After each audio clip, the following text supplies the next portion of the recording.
হযরত আব্দুল্লাহ ইবনে মুবারক রাহমাতুল্লাহি আলাইহির জামানার ঘটনা। আল্লাহর ওলি আব্দুল্লাহ ইবনে মুবারক রাহমাতুল্লাহি আলাইহি নিজেই ঘটনাটা উল্লেখ করেছেন।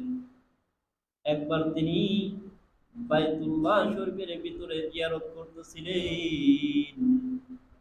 এমত অবস্থায় তিনি যখন তওয়াফ করতেছিলেন, তিনি দেখলেন পুরা আরব ক্রান্তির ভিতরে অভাব অনাটন আর দুর্ভিক্ষের প্রকাশ করেছে।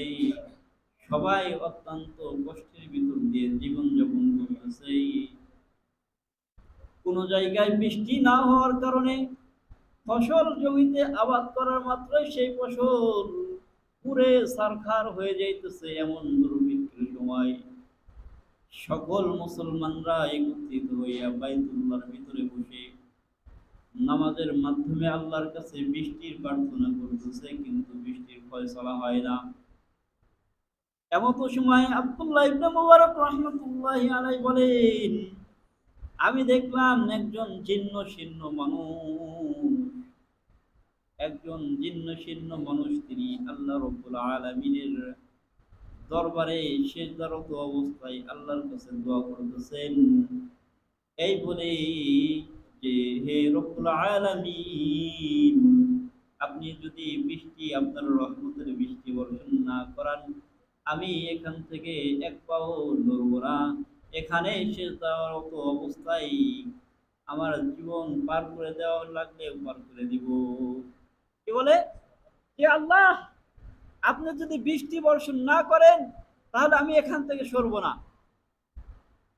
এই বলে নামাজের মাধ্যমে সিজদার মাধ্যমে কান্নাকাটি করতেছেন। আব্দুল্লাহ ইবনে মুবারক বলেন, আমি লক্ষ্য করলাম, আসমানের দিকে লক্ষ্য করে দেখলাম এক খণ্ড মেঘমালা এই আল্লাহর বান্দার মাথা বরাবর এসে জুমল।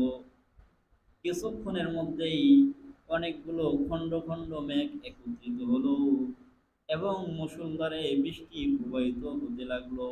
এমন ভাবে বৃষ্টি প্রবাহিত হইতেছে যেন মনে হয় কোনো মস্ক থেকে, কোনো ড্রাম থেকে পানি যেরকম উপর থেকে নিচের দিকে ছাড়লে যেরকম অনেক পানি একত্রিত জমা হয়। আব্দুল্লাহ ইবনে মুবারক বলেন, আমি দেখলাম আল্লাহর বান্দা জীর্ণ শীর্ণ গোলাম আল্লাহর কাছে দোয়া করার মাত্রই আসমান থেকে অনেক খণ্ডগুলো মেঘগুলো একত্রিত হইয়া মুষলধারে বৃষ্টি দিতেছে। সবাই বৃষ্টিতে ভিজতেছে, যে যার যার মতো বৃষ্টিতে সেভ হওয়ার জন্য চলে গেল। কিছুক্ষণ পরে আল্লাহর এই বান্দাও চলে গেল। আমি তার পিছু নিলাম, দেখলাম এই আল্লাহর বান্দা, আল্লাহর ওলি কই যায়। আব্দুল্লাহ ইবনে মুবারক বলে, আমি তার পিছু নেওয়ার পরে দেখলাম সে একটা কীর্তদাসের গোলাম ক্রয় বিক্রয় হয় এমন একটা কারখানার ভিতরে ঢুকলো। আল্লাহর বান্দা আব্দুল্লাহ ইবনে মুবারক সেখান থেকে চলে আসলেন। এসে পরের দিন সেই কীতদাস ব্যবসায়ীর কাছে চলে গেলেন। সেই কারখানা যেখানে গোলাম ক্রয় বিক্রয় হয় সেই কারখানায় চলে গেলেন। যাওয়ার পরে সেই কীতদাসের যে মালিক তাকে বললেন, আমি আপনার কাছে গোলাম ক্রয় বিক্রয় করার জন্য এসেছি, আপনি কি আপনার কোনো গোলাম বিক্রি করার মতো আছে নাকি? তখন সে মালিক অনেকগুলো গোলামকে বাহিরে নিয়ে আসলেন, এনে বলতেছে, আল্লাহওয়ালা বুজুর্গ, দেখেন এখানে অনেকগুলো গোলাম আমি একত্রিত করেছি। এই গোলামগুলোর ভিতরে আপনার কোন গোলাম পছন্দ হয়, যাকে আপনি কিনবেন, এরকম গোলাম আপনি চয়েস করে নেন। আব্দুল্লাহ ইবনে মুবারক বলেন, আমি সেখানে খেয়াল করলাম, আমি গতকাল যেই গোলামকে দেখেছি আল্লাহর কাছে দোয়া করতে, এখানে যতগুলো গোলাম এনেছে তার ভিতরে সেই গোলামটা নাই। আব্দুল্লাহ ইবনে মুবারক বলেন, আমি কীতদাস ব্যবসায়ীকে বললাম, আপনার কাছে কি অন্য কোনো গোলাম আছে কিনা যাকে আমি কিনতে পারি? তখন সেই কীতদাস ব্যবসায়ী বলতেছে, আল্লাহর ওলি, আমার কাছে আর মাত্র একটা গোলাম আছে। আল্লাহর ওলি বলল, ঠিক আছে, আপনি সেই গোলামটাই আমার কাছে নিয়ে আসেন। তখন কৃতদাস ব্যবসায়ী সেই গোলামকেও নিয়ে আসলেন।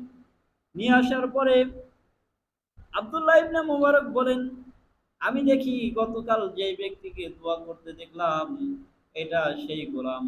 তখন তাকে গোলাম ব্যবসায়ীকে বললাম, আপনি এই গোলামকে কত টাকা দিয়ে বিক্রি করবেন? ব্যবসায়ী বলে, এই গোলামকে আমি 27 টাকা দিয়ে কিনেছি। আপনি কি এই গোলাম যদি কিনতে ইচ্ছুক হন, এই কপাল পোড়া গোলামকে যদি আপনি নিতে চান, এ ব্যক্তি বেশি কাজ করতে পারে না, সেই জন্য আমি একে 27 টাকা দিয়ে কেনার পরেও এই গোলামকে আমি 20 টাকার মাধ্যমে বিক্রি করে দিব। 20টা দিরহামের মাধ্যমে কি করব? এই গোলামকে বিক্রি করব, কারণ এই গোলাম একটা ফাঁকিবাজ গোলাম, কাজ করে না এরকম গোলাম, সেজন্য একে আমি রাখতে চাচ্ছি না। তখন আব্দুল্লাহ ইবনে মুবারক বলেন, আপনি 27 টাকা দিয়ে, 27 দিনার দিয়ে কিনেছেন, এই গোলামকে আমি 300 দিরহাম দিয়ে কিনতে চাই, আপনি রাজি আছেন কিনা? তখন কৃতদাস ব্যবসায়ী তার হাতে গোলামটা তুলে দিলেন। তুলে দেওয়ার পরে ও গোলাম আব্দুল্লাহ ইবনে মুবারককে বলতেছে, ও আল্লাহর ওলি, আল্লাহর বান্দা, আমাকে তো আমার মালিক 20 দিনারের মাধ্যমে, 20 দিরহামের মাধ্যমে বিক্রি করতে চাইছে, আপনি 300 দিরহাম দিয়ে কি জন্য আমাকে কিনলেন? তখন বলে, আল্লাহ রব্বুল আলামিনের বান্দাকে ডেকে বলে, তোমার যে আল্লাহর কাছে মর্তবা সম্মান, সেটা দেখে আমি তোমাকে কিনেছি। তোমাকে আমার মনিব বানাবো, আর আমি আব্দুল্লাহ ইবনে মুবারক তোমার গোলাম হয়ে যাব। সুবহানাল্লাহ। তখন এ গোলাম ডেকে বলে, আপনি এমন কি দেখছেন যার কারণে 20 দিরহামের বদলে আপনি 300 দিরহাম দিয়ে আমাকে কিনলেন? শুধু কিনলেনই না, আমাকে আবার মুক্ত করে দিলেন, আবার বলতেছেন আমাকে মনিব বানাবেন, আপনি গোলাম হয়ে যাবেন, কি এরকম রহস্য দেখলেন? তখন আব্দুল্লাহ ইবনে মুবারক তাকে সেই ঘটনাটা উল্লেখ করে বলে, গতকাল আমি মসজিদে হারামের ভিতরে দেখলাম তুমি আল্লাহর কাছে দোয়া করলা, আল্লাহ তোমার দোয়া ফেরত দেন নাই, বরং কবুল করে নিয়েছেন। সুবহানাল্লাহ। তখন এ গোলাম আল্লাহ রব্বুল আলামিনের দরবারে তার দুইখানা হাত উঠাইয়া বলতেছেন, আল্লাহ, দুনিয়ার ছোট মনিব আমাকে মুক্ত করে দিয়েছে। রব্বুল আলামিন, আমি চাইছিলাম আপনার এবং আমার মাধ্যমে যে মহাব্বতটা আছে, যে গোপন ভেদটা আছে, সেটা যেন অন্য কেউ না জানে। যেহেতু আপনি প্রকাশ করে দিয়েছেন, সেজন্য আমি আর দুনিয়াতে থাকতে চাই না। আল্লাহ, দুনিয়া থেকেই আমাকে মুক্ত দান করেন। সুবহানাল্লাহ। যখন এ গোলাম আল্লাহর কাছে দোয়া করলেন, আল্লাহ রব্বুল আলামিন তার দোয়া কবুল করলেন।